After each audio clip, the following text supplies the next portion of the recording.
kita sudah berada dalam topik yang kedua, yaitu kepentingan gizi seimbang. Alright, so gizi seimbang. Apa itu gizi seimbang? Ataupun dalam bahasa English kita sebut sebagai balanced diet. So gizi seimbang ialah pemakanan yang mengandungi semua kelas makanan yang diperlukan oleh tubuh badan dalam kuantiti yang betul. Ya, so pada minggu lepas kita sudah belajar tentang 7 kelas makanan, kan? Kita belajar tentang karbohidrat, protein, lemak, vitamin, mineral, air, dan pelawas. So itu adalah 7 kelas makanan yang kita perlu untuk kesihatan. Dan gizi yang seimbang, or a balanced diet, gizi seimbang, balanced diet in English, maksudnya kamu makan semua kelas makanan yang saya baru sebut tadi, ya, dan bukan hanya kamu makan semua nih, tapi kamu makan dalam kuantiti yang betul. So untuk kita kekal sehat, kita kena pastikan yang semua jenis makanan ini kita ada. Protein kita kena cukup, karbohidrat kita kena cukup, okay, lemak kita pun kena cukup juga. Okay? Tapi pada masa yang sama kita kena makan semua benda-benda ini dalam kuantiti yang betul. Tidak boleh terlalu banyak, terlalu sedikit. So for example, mungkin karbohidrat kita perlu lebih banyak, sebab itu kita perlu sebagai kita punya sumber tenaga setiap hari. Manakala lemak itu mungkin tidak terlalu banyaklah yang kita perlukan, sebab itu lebih kepada kita punya tenaga simpanan sahaja. Right? Vitamin pun kena cukup, tidak terlalu banyak, tidak terlalu sedikit, sama juga dengan air, pelawas dan semuanya. So itu dalam maksud gizi yang seimbang or a balanced diet.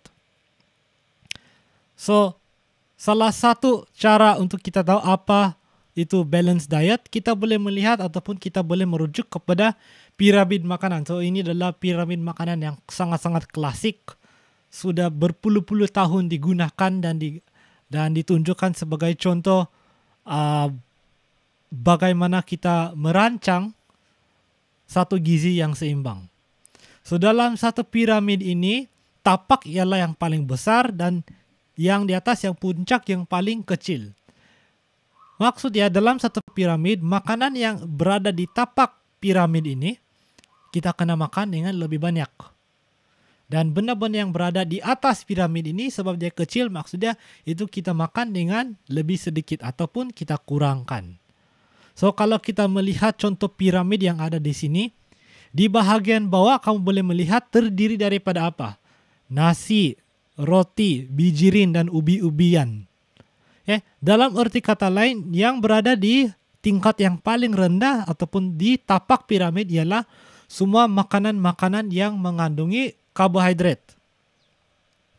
Right? Kalau kamu ingat pembelajaran minggu lalu, karbohidrat ialah sumber tenaga. So, dia make sense lah. Memang sangat-sangat masuk akal kalau karbohidrat kita kena makan lebih banyak. Karena kita perlu tenaga untuk menjalankan semua proses hidup kita setiap hari. Okay, di tingkat yang kedua kita ada sayur-sayuran dan buah-buahan.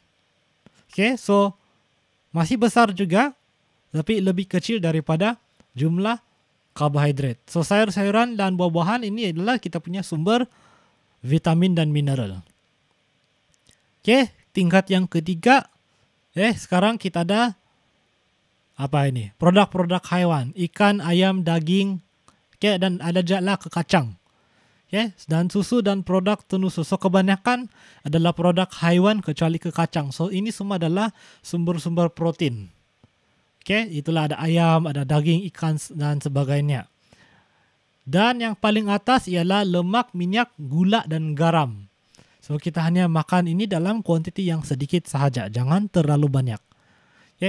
So jangan anggap yang sebab ini piramid yang di atas tu yang paling penting, jadi yang di atas paling banyak kamu makan.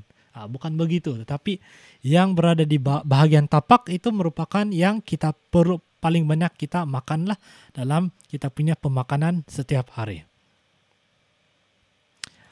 So ini adalah yang selalu kita diajar.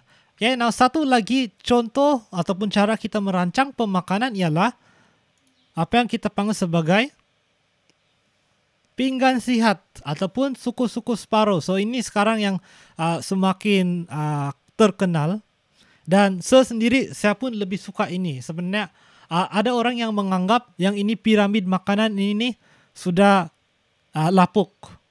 Oke. Dan ramai orang sebenarnya lebih suka pinggan sihat ini. So, pinggan sihat, cara kita merancang pemakanan ialah kita bayangkan kita ada satu piring dan kita bahagikan piring ini kepada 4 suku. Alright, ataupun kita panggil sebagai suku-suku separuh. So, satu suku ialah untuk sumber protein, contohnya ikan ataupun ayam. Satu suku ialah sumber-sumber karbohidrat seperti nasi ataupun mie. Dan separuh daripada piring ialah untuk sayur-sayuran dan buah-buahan. So, kebaikan ini pinggan sihat ni ataupun ini cara suku-suku separuh ni, dia lebih mudah untuk kamu buat perancangan. Tidak payah kamu fikir banyak, kamu bayangkan saja piring dan kamu buat pembahagian sahaja di piring. So, banyak dokter sekarang yang juga menggalak kita untuk menggunakan metode ini. Satu lagi kebaikan metode ini ialah ini sangat senang untuk kita ubah sesuai. So, kalau kita ada keperluan khusus, contohnya kita seorang atlet, kita perlu mungkin lebih banyak tenaga, kita boleh ubah sesuai, kita kasih nasi lebih banyak, bukan 1/4 tapi 1/3. Sebagai contoh lah. So, tidak semestinya dia exactly seperti ini, boleh diubah sesuai berdasarkan keperluan. So, ini adalah 2 cara utama lah sekarang kita melakukan perancangan pemakanan gizi seimbang, yaitu piramid makanan dan juga model pinggan sihat. So, apabila kita merancang kita punya pemakanan setiap hari, satu faktor yang kita kena fikirkan ataupun kita kena simpan dalam pemikiran kita ialah bukan semua orang memerlukan jumlah kalori yang sama. Okay, kita kena lihat tubuh badan seseorang, kita kena lihat faktor-faktor tertentu untuk menentukan berapa banyak kalori yang akan diperlukan oleh satu orang dalam satu hari. Okay? So, makanan mengandungi beberapa kelas asas. Okay? Ini kita sudah belajar. Okay? Now, dari 7 kelas yang kita belajar pada minggu lalu, hanya 3 saja yang mengandungi tenaga ataupun memberi tenaga, yaitu karbohidrat, protein, dan lemak. Yang lain-lain itu seperti vitamin, mineral, pelawas, dan air. Yes, itu memang sangat penting untuk kita punya kesihatan, tetapi dia tidak mengandungi ataupun memberi tenaga untuk badan kita. Dia hanya sebagai benda-benda yang kita perlu untuk mengekalkan kesihatan. Tetapi 3 kelas makanan ini, karbohidrat, protein, dan lemak, ini 3 dia membekalkan tenaga dalam bentuk kalori. Oke, tetapi 3 kelas ini dia tidak menghasilkan kuantiti yang sama ya. So, jumlah makanan yang dibebaskan apabila 1 gram makanan dibakar dengan lengkap disebut sebagai nilai tenaga ataupun nilai kalori. So, karbohidrat, protein, dan lemak, kalau kamu makan dan bakar 1 gram, dia tidak akan mengeluarkan jumlah tenaga yang sama. Okay? So, nanti kita akan belajar tentang macam mana kita mau tahu berapa banyak kalori yang ada dalam makanan. Untuk hari ini kita akan melihat, untuk sekarang ini kita akan melihat dulu apa faktor-faktor yang mempengaruhi keperluan kalori ataupun apa yang menentukan berapa banyak kalori yang kita kena gunakan dalam satu hari. Ada 7 faktor yang kita akan lihat hari ini, yaitu pertama, saiz badan, kedua, umur, ketiga, pekerjaan, keempat, jantina, kelima, keadaan kesehatan, dan keenam ialah iklim ataupun cuaca di dalam satu tempat.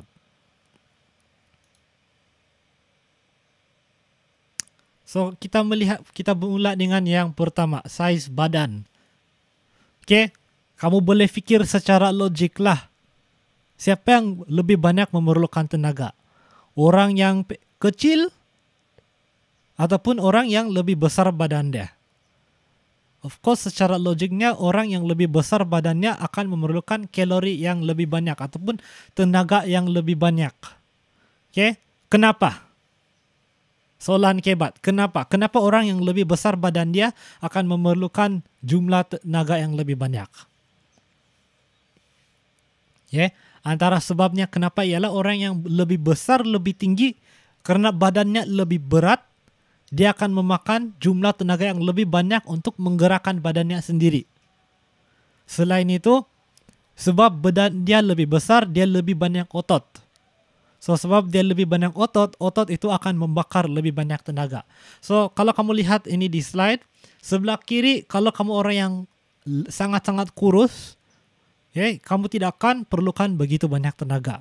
Ataupun kalau kamu orang yang sangat pendek seperti yang di tengah-tengah ini, pun kamu tidak akan memerlukan tenaga yang begitu banyak. Nah, kalaulah kamu orang yang sangat besar, so di sebelah kanan ini ada dua orang.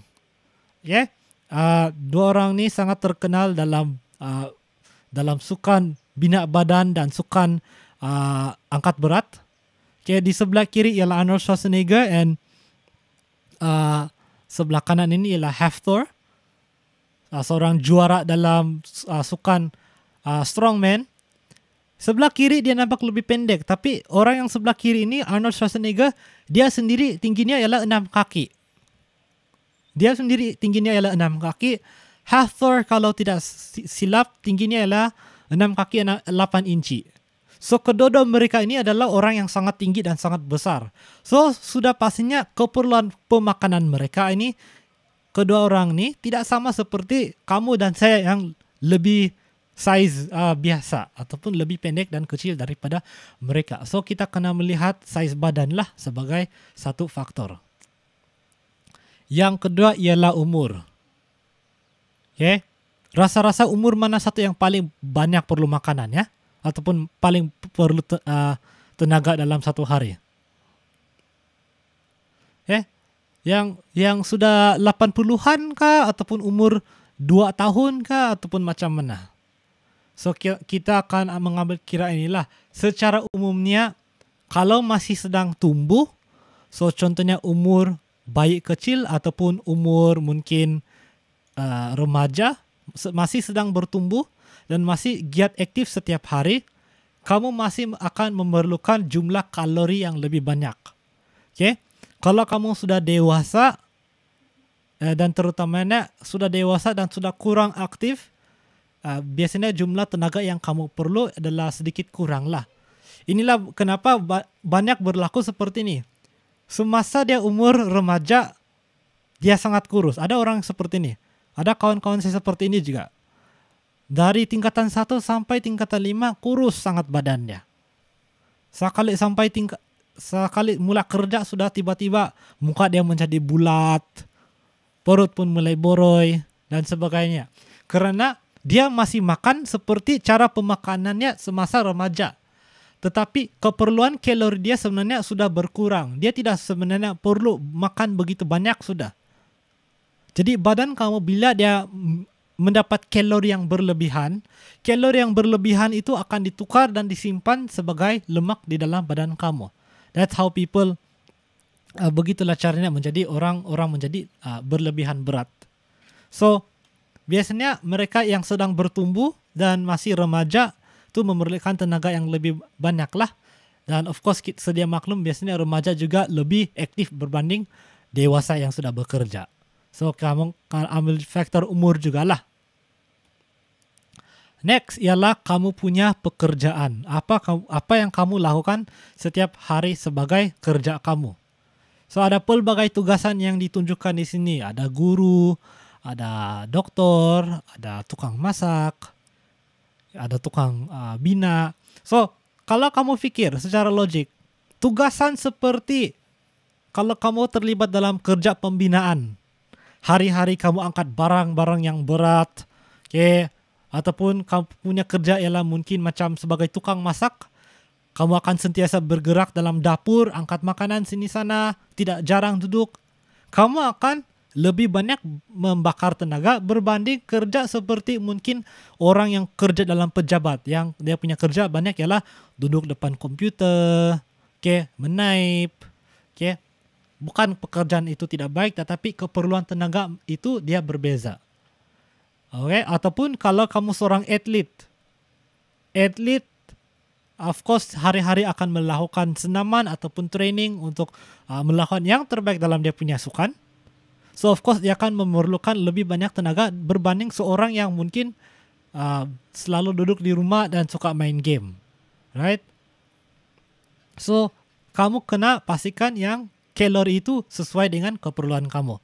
Kalau kamu banyak bergerak, kamu lebih banyak bakar tenaga, kamu kena makan lebih banyak kalori. Kalau tidak, kamu kena kurangkan sesuai dengan badan kamu. Oke, jantina. Oke, rasa-rasanya siapa yang perlu lebih banyak tenaga, perempuan ataupun lelaki? Ataupun siapa lebih cepat membakar tenaga? Siapa yang bilang perempuan? Dua-dua. Perempuan, kenapa nih lelaki semua bilang perempuan? Apa alasan kamu mengatakan perempuan lebih banyak bakar tenaga?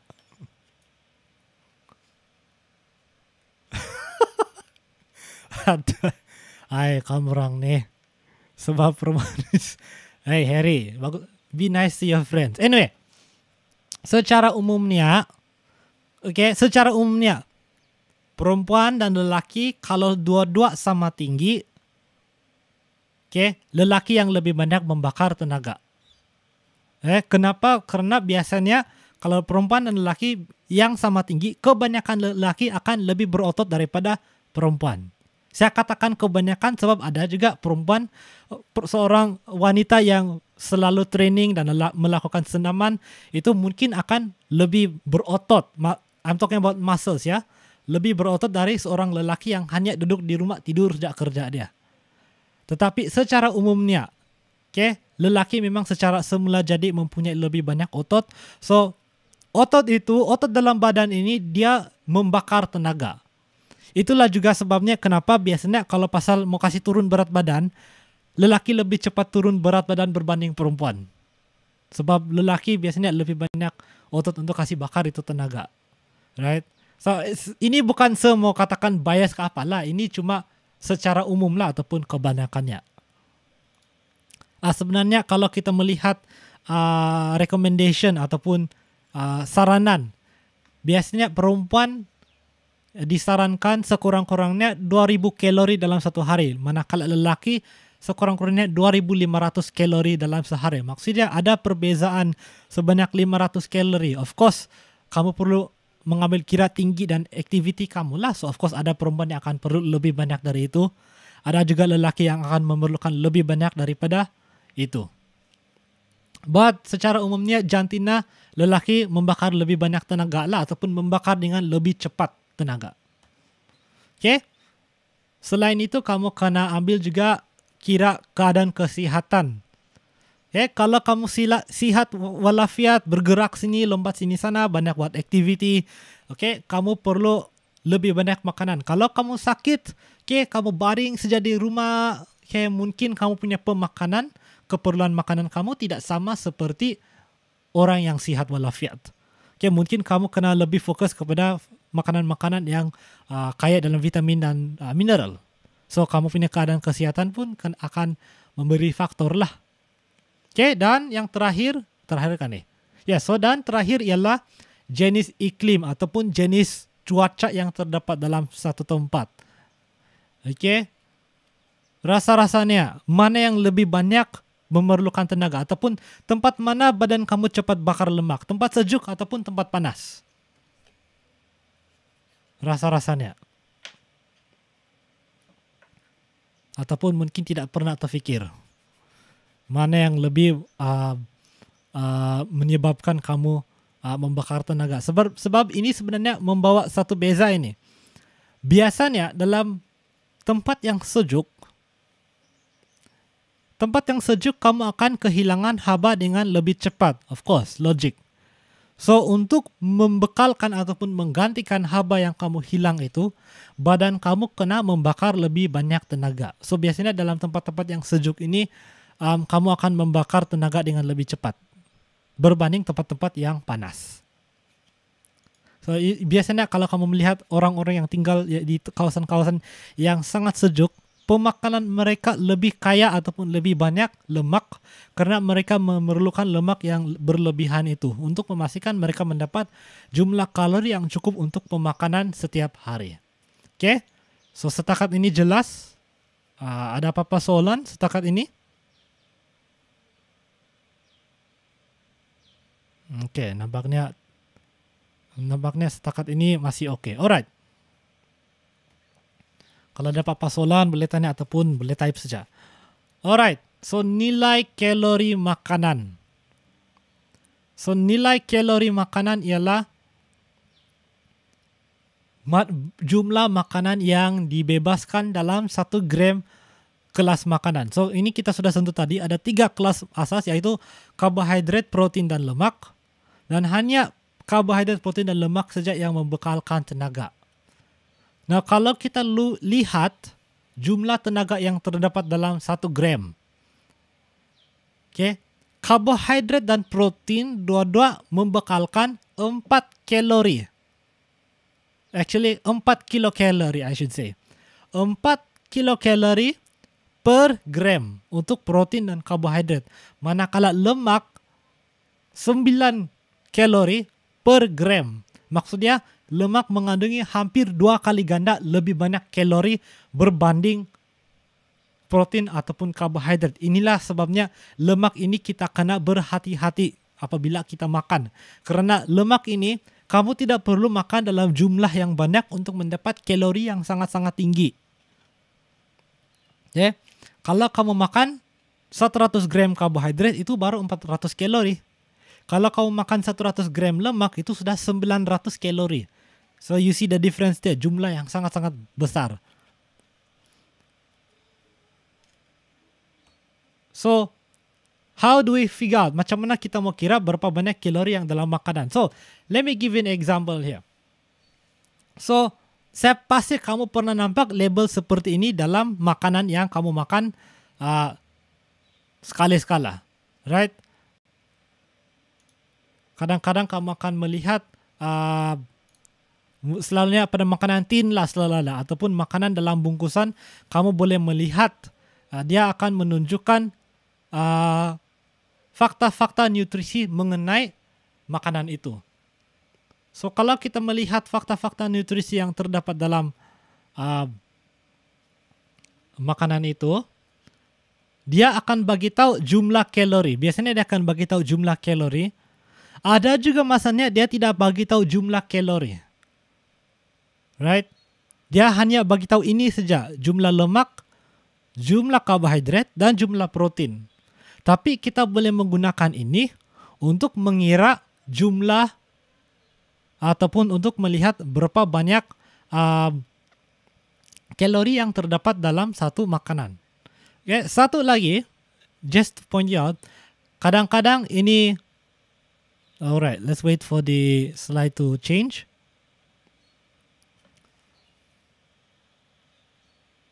Nampaknya slide agak lagging sedikit sekarang.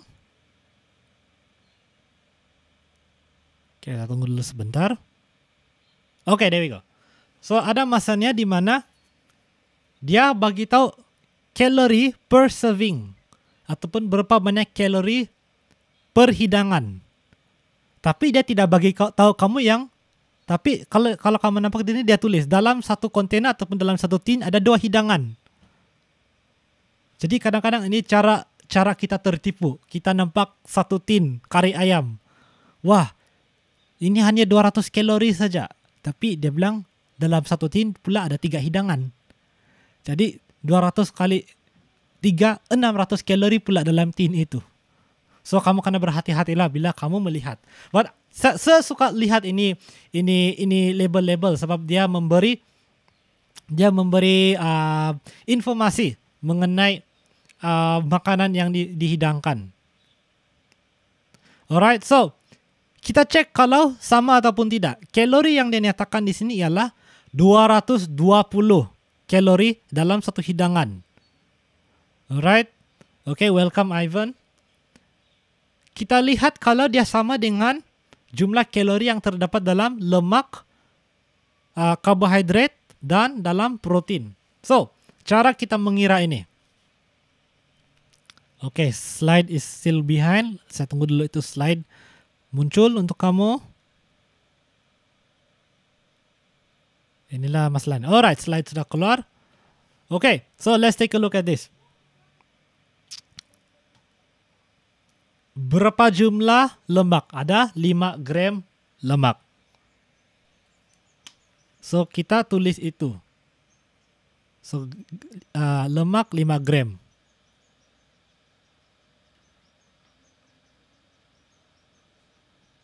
Oke, karbohidrat secara keseluruhan ialah 35 gram.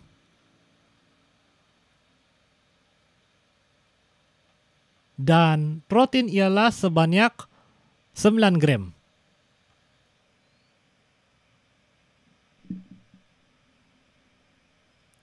So, apa yang kita boleh lakukan ialah kita lakukan sejak seperti ini.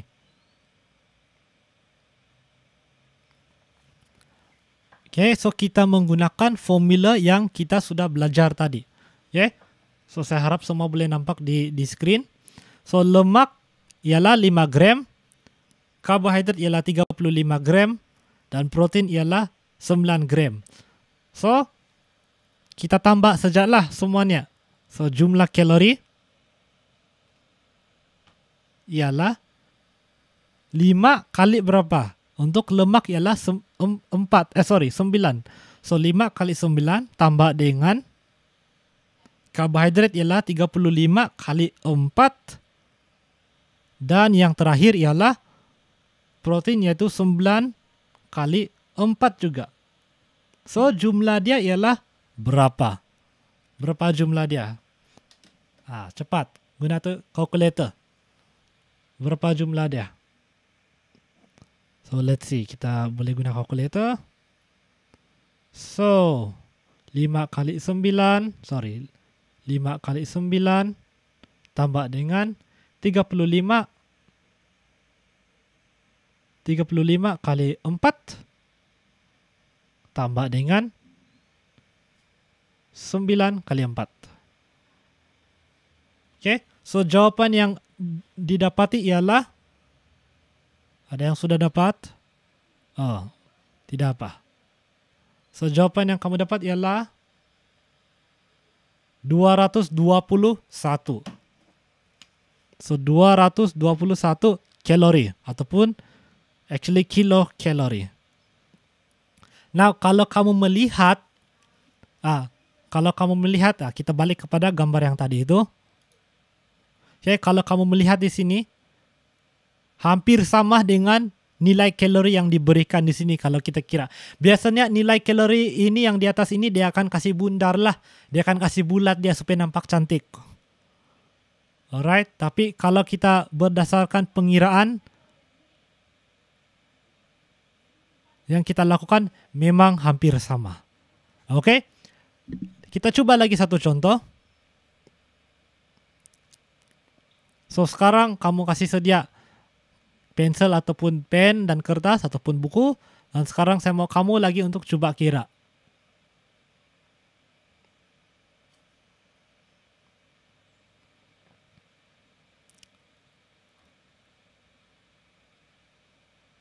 Oke, so sekarang kamu coba kira berapa jumlah nilai, berapa jumlah kalori yang terdapat dalam satu sehidangan di sini. Oke, so ada sudah dinyatakan jumlah lemak, jumlah karbohidrat dan jumlah protein. So 1 gram lemak ada 9 gram. 1 gram lemak ada 9 kalori, 1 gram karbohidrat ada 4 kalori, dan 1 gram protein ada 4 kalori. So, coba kamu kira dalam masa mungkin 3 menit. Kira berapa jumlah kalori yang terdapat dalam satu hidangan makanan ini.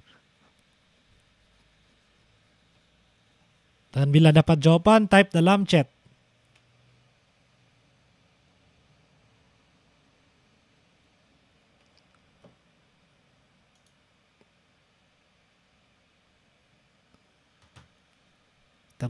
Kita guna jam.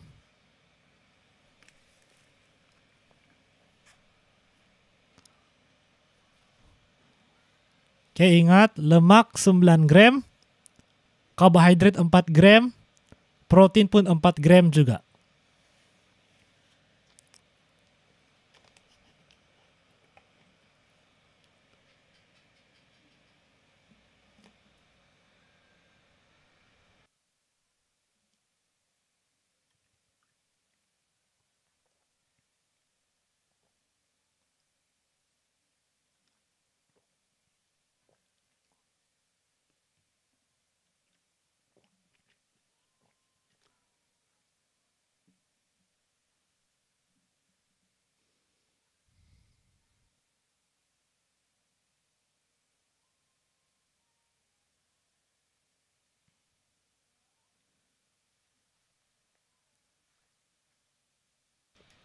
Oke, ada masa 2 menit lagi untuk selesaikan soalan.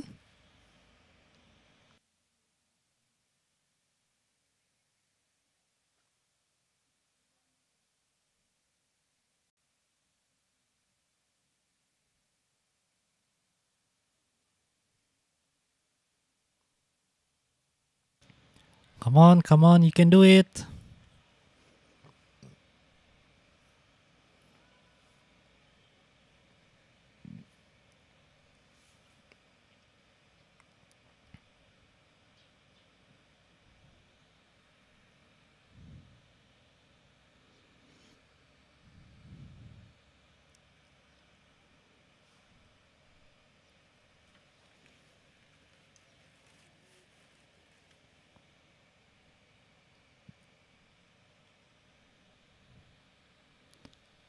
Satu menit lagi.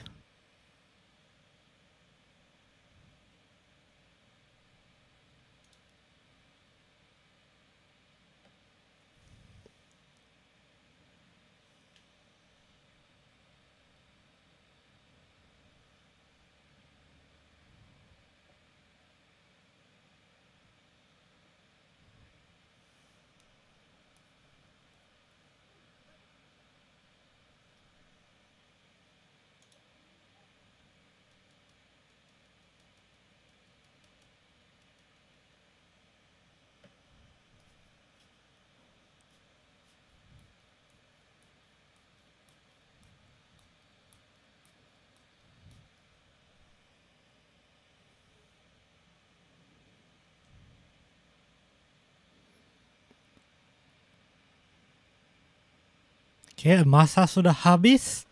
Ada yang mendapat jawaban?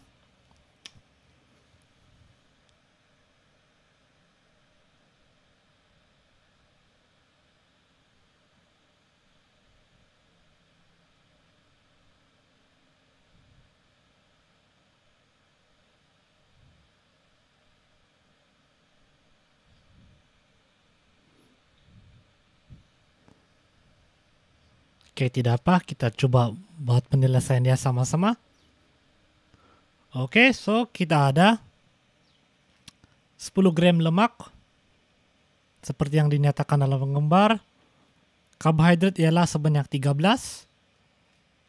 Dan protein ialah sebanyak 6 gram.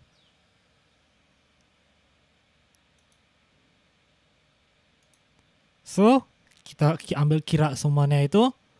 Lemak kali 9 karena 1 gram lemak ialah 9 kalori. So, 90 kalori dari lemak. Karbohidrat 13. So, 13 kali 4. Berapa? 13 kali 4 ialah 52. Dan protein pun kali 4 juga. So, protein ialah 9 kali 4. 36. Baru kamu campur semua untuk mendapat jumlah dia. Alright, so 90 tambah 52 tambah 36. Kamu akan mendapat sebanyak 178 kalori. Kalau tidak ada kesilapan lah dalam pengiraan double check dulu.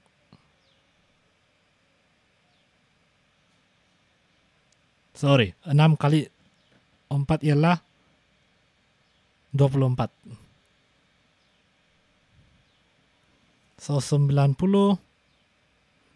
tambah 52 tambah 24 sama dengan 166. So, 166 kalori dalam makanan ini. Dan kalau kita melihat jawaban, sebab memang pun dia bagi jawaban, memang pun betul dia katakan ada 160 kalori. So yes, dia kasih bulat lah. Dia kasih bulat pergi 160. Right? So begitu cara kita melakukan pengiraan kalori lah dalam pemakanan kita setiap hari. Oke, satu contoh lagi lah. Satu lagi contoh sebelum kita teruskan. Oke. Ada siapa yang kenal ini tin apa ini? Oke. Sardin, bukan sardin ini.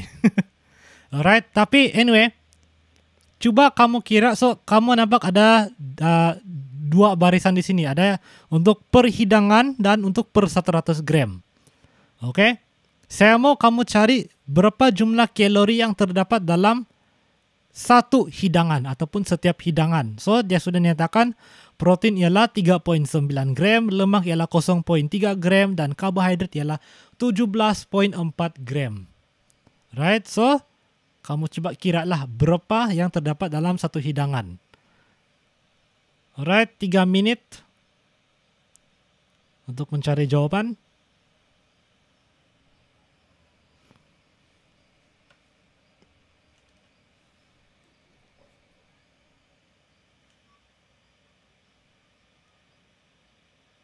Dan ini sebenarnya kamu boleh pakai untuk semua makanan yang ada label. Ya, kalau kamu di rumah, kamu boleh cubalah. Kamu tengok itu label di Milo, coba tengok itu label di sardin, dan kamu coba kira lah betul kah tidak. Okay, tapi biasanya dia bagi tahu juga lah jawapan. Tapi kamu boleh double check lah.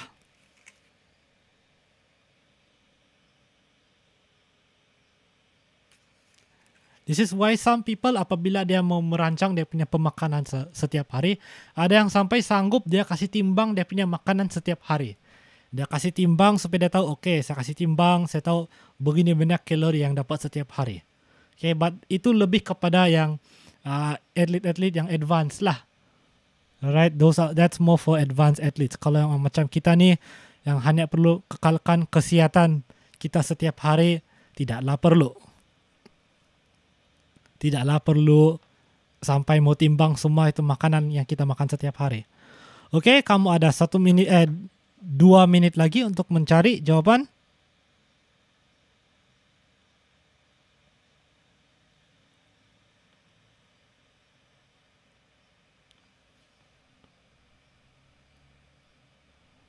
Alright, so ada yang memberi jawaban 173.4. Well, we'll see.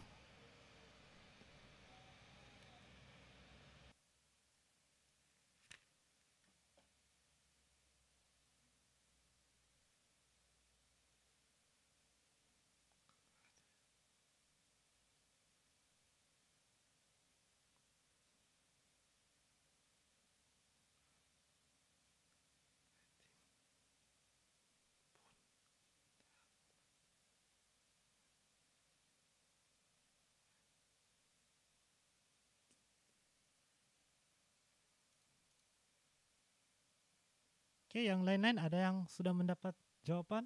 Yang lain-lain ada yang sudah mendapat jawaban? And anyway, kita akan buat sama-sama juga lah.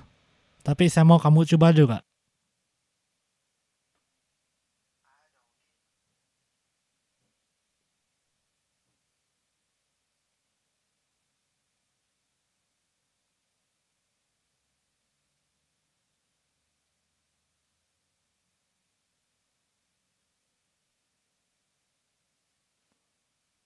Oke, ada jawaban yang berbeza pula. Oke. Kamu ada 30 saat lagi untuk coba mencari jawaban. Ayo, berlainan-lainan jawaban kamu pula nih.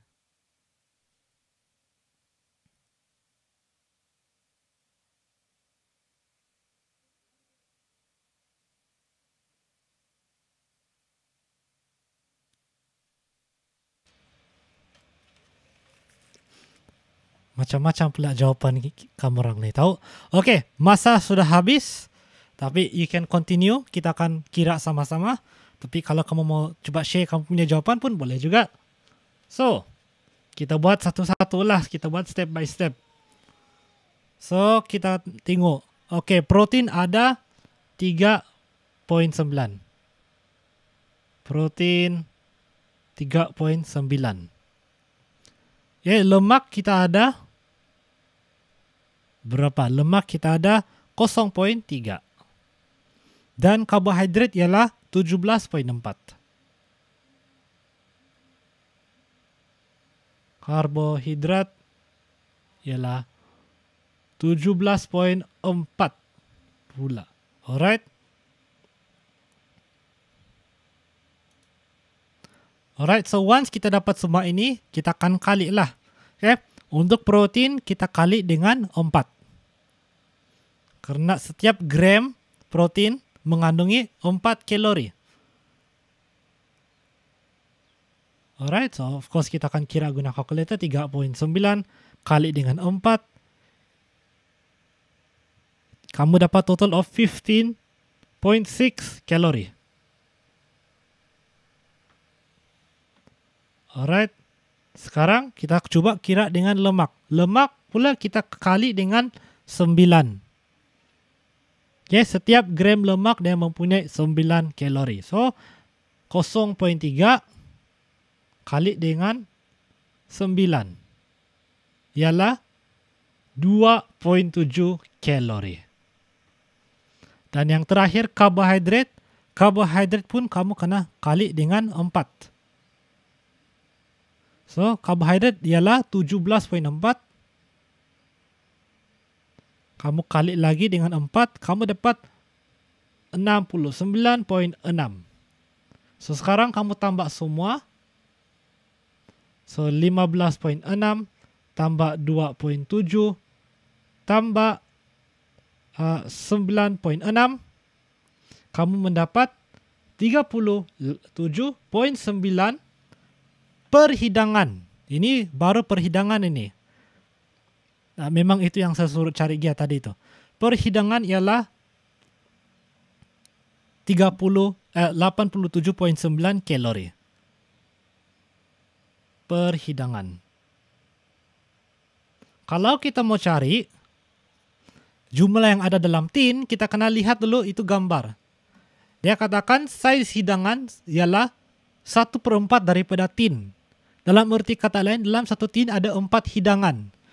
So, kalau kita mau cari secara keseluruhan satu tin, kita kena kali dengan 4 lah. So, 87.9 kali 4. 87.9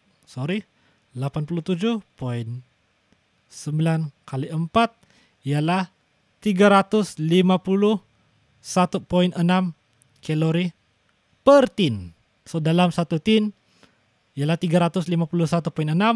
Perhidangan ialah 87.9. Dan kalau kita cek jawapan pun, kalau kita lihat jawapan pun, memang itulah tuh. Alright. So, yang dalam tin ini memang dia tidak akan sama sangat dengan yang kita hitung sebab dia mengambil kira benda-benda yang lain lah. Okay, ada sedikit perbezaan tapi itu biasalah tuh. Memang selalu ada sedikit perbezaan. Alright. Last topic. Kepentingan mengekalkan kesihatan. Kenapa sangat penting untuk kita mengekalkan kesihatan? Untuk memastikan kita punya pemakanan setiap hari itu sihat dan seimbang. Kalau kita melihat masalah kesihatan di Malaysia, memang sangat malang. Masalah kesihatan di Malaysia ni agak banyak. Okay. Kencing manis, 17.5% daripada rakyat Malaysia menghidap penyakit kencing manis. 30% menghidapi penyakit tekanan darah tinggi. 47%, maksudnya hampir separuh mempunyai masalah kolesterol tinggi. Okay. 17% mempunyai masalah obesity. Dan 40% hampir separuh mempunyai masalah berat berlebihan. So, maksudnya ni di Malaysia ini ada banyak masalah kesihatan dan semua masalah kesihatan ini, kencing manis, tekanan darah tinggi, kolesterol tinggi, obesity, berat berlebihan. Ini semua adalah contoh-contoh penyakit yang sebenarnya kita boleh hindari berdasarkan kita punya gaya hidup. Right? Kalau jenis Kalau jenis penyakit-penyakit lain seperti COVID-19 itu lebih kepada penyakit berjangkit. Kamu sihat walafiat pun boleh mendapat penyakit COVID-19. Tetapi masalah ini, kencing manis, obesity, ini semua bergantung kepada kamu punya gaya hidup setiap hari, kamu punya pemakanan setiap hari. So sebenarnya masalah-masalah ini boleh kita hindari. That's why it's so important for us to live healthily. So how do you do that? Kita kena kurangkan gula, kurangkan garam, kurangkan minyak dan lemak dalam kita punya pemakanan. Kita kena melakukan senaman. Okay? Tapi untuk kebanyakan kamu, kalau masa sekolah saya selalu nampak pelajar-pelajar saya, especially yang tinggal di asrama, melakukan senaman juga. Tapi mungkin sekarang masa PKP, ramai dari kita yang lupa untuk lakukan senaman setiap hari. Okay, tidak merokok, tidak digalakkan untuk merokok ataupun vape sebab kita mau menjaga kita punya paru-paru. Dan of course banyak lagi lah kita menghindari daripada bahan-bahan yang boleh memudaratkan kesihatan kita. Okay, so salah satu cara bantuan untuk kita melihat kesihatan kita ialah kita mengira kita punya body mass index, yaitu formula untuk mengira jisim badan berbanding ketinggian. Maksudnya dia mengambil kamu punya berat badan dan dia mengambil kamu punya ketinggian dan dia akan bandingkan dan dia akan cek adakah berat badan kamu sesuai dengan kamu punya berat badan. Now of course ini bukan hanya salah satu-satunya faktor lah. Banyak lagi faktor lain yang menentukan kesehatan selain berat badan. Tapi berat badan yang sesuai itu of course dia merupakan sesuatu yang sangat-sangat membantu dalam kita punya kesehatan lah.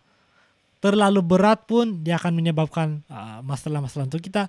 Terlalu ringan pun, tidak cukup berat pun dia boleh menyebabkan masalah-masalah kesehatan. So formula yang kita guna untuk kira kita punya BMI ataupun indeks jisim badan ialah kamu ambil berat badan kamu, jisim, dan bahagi dengan tinggi kamu. Tinggi kamu kali dengan tinggi kamu dalam meter. So for example, kita ambil sebagai contoh. Dan kalau kamu mau kira BMI kamu boleh juga cuba di rumah sendirilah. So kalau kita ambil sebagai contoh. So berat sekarang ialah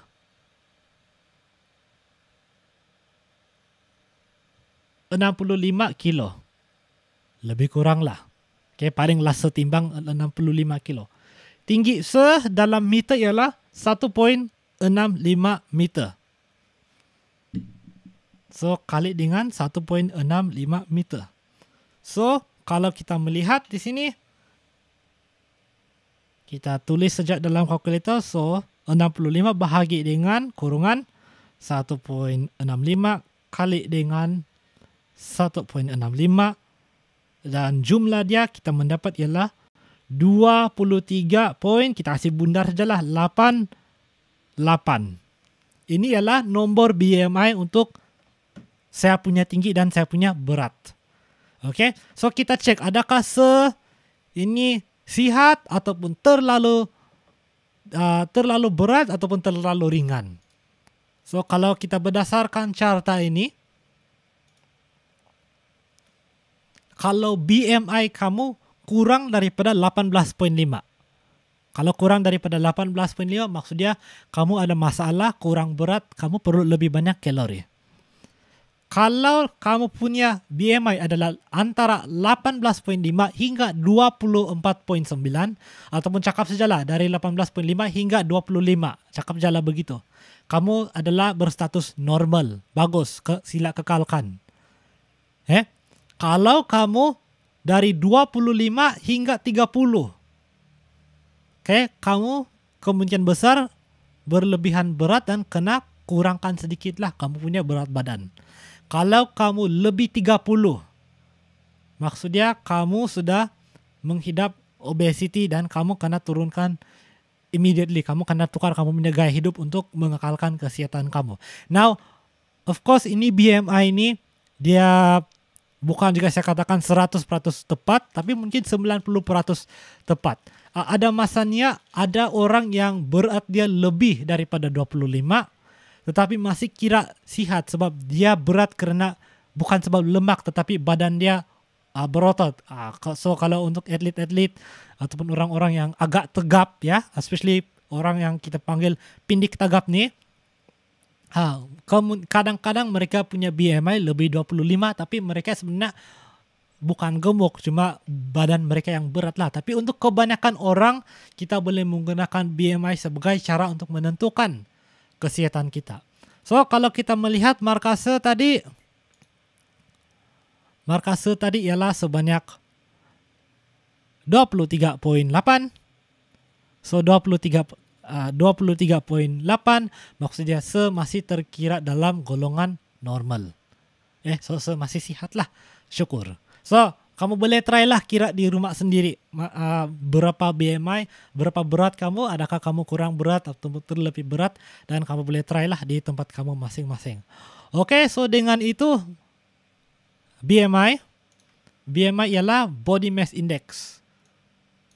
Okay. So body mass index ini dia akan bandingkan lah kamu punya berat badan dengan tinggi kamu. Jadi dia akan cek lah ngam kah tidak. Alright, so ada sesiapa yang ada apa-apa soalan? Kita sudah habis slide kita untuk hari ini. Ada apa-apa soalan mengenai pembelajaran kita hari ini?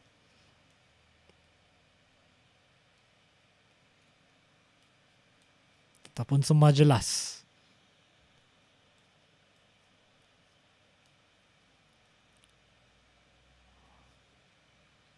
Okay, apa contoh BMI normal? Okay, so sudah ada diberi contoh sini tapi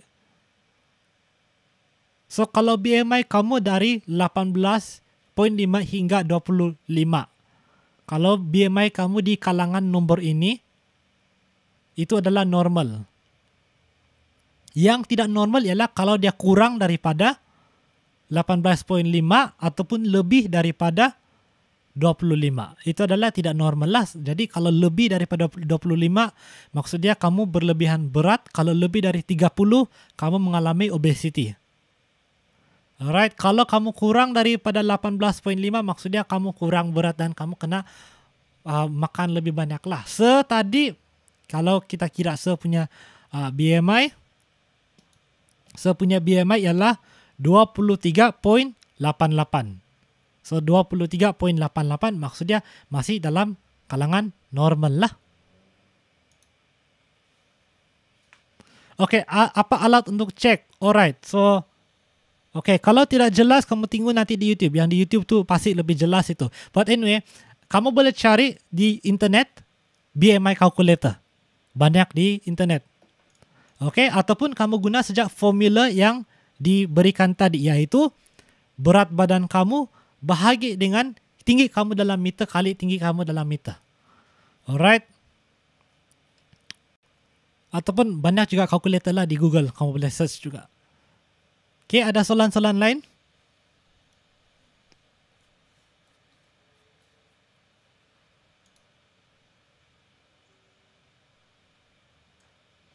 Okay, nampaknya tidak ada lagi.